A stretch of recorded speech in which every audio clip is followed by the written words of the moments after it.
नमस्कार दोस्तों, कानून का दरवाज़ा चैनल में आप सभी का स्वागत है।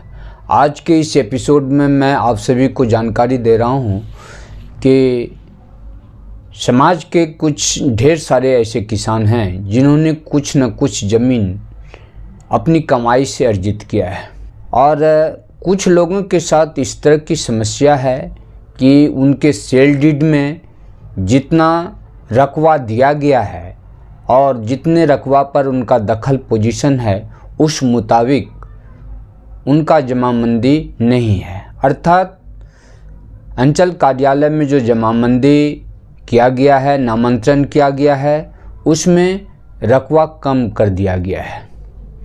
इस तरह के बहुत ढेर सारे किसान हैं जो इस तरह की समस्या से पीड़ित हैं। जब आपका जमाबंदी कम है तो ये भविष्य के लिए अच्छा नहीं है। यद्यपि आपका दखल पोजीशन है, लेकिन यदि जमाबंदी कम ज़मीन का है तो ये भविष्य के लिए खतरा है।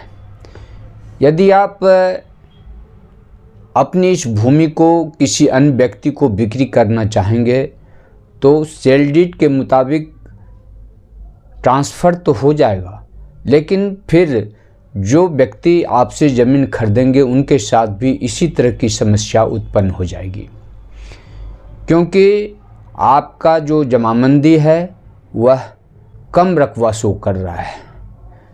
सेल डीड के हिसाब से आपका जमाबंदी नहीं है। तो इसका सुधार यद्यपि उसी समय अंचल कार्यालय द्वारा किया जा सकता था, लेकिन उनके द्वारा इस समस्या का समाधान नहीं किया गया। सेल डीड के मुताबिक आपका जमाबंदी नहीं हुआ। फिर जो दूसरे व्यक्ति हैं, जो दूसरा भेंडी हैं, उनके साथ भी इस तरह की समस्या उत्पन्न हो गई है। तो इसके लिए आप अपने ज़िले के भूमि सुधार उपसमहर्ता के न्यायालय में जाकर म्यूटेशन अपील का मुकदमा दायर कर सकते हैं। और यदि म्यूटेशन अपील के मुकदमा में इस समस्या का समाधान नहीं हो तो आप एडिशनल कलेक्टर के न्यायालय में जाकर के जमाबंदी सुधार का मुकदमा दायर कर सकते हैं। पहले तो DCLR साहब भी इस समस्या का समाधान कर सकते हैं। इसमें ऐसा होगा कि म्यूटेशन भी आपका होगा, यानी कि म्यूटेशन अपील का मुकदमा जो आप करेंगे उसी में आपका जमाबंदी सुधार भी हो जाएगा। और जो उसमें जमाबंदी में आपका कम रकबा चढ़ा हुआ है, जो पूर्व में हुआ है, तो उसका सुधार करके रकबा बढ़ा दिया जा सकता है। इस तरह का आदेश भूमि सुधार उपसमहर्ता दे सकते हैं।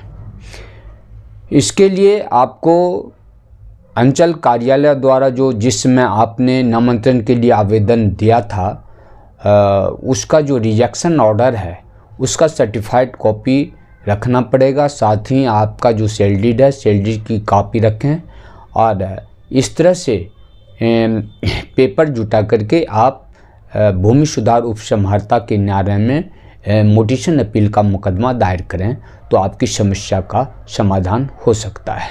तो दोस्तों, आज के इस एपिसोड में बस इतना ही कहना चाहूँगा। फिर अगले कानूनी वीडियो का आप इंतज़ार करें।